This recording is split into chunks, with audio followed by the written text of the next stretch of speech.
भी ठीक रहता है, लेकिन बाल थोड़ा बराबर होना चाहिए था। अच्छा नहीं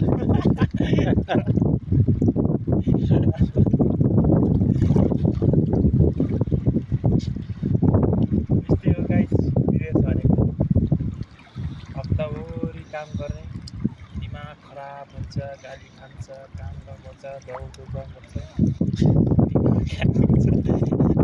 अनि अब यहाँ समुद्रमा माइन्डलाई दुख्ने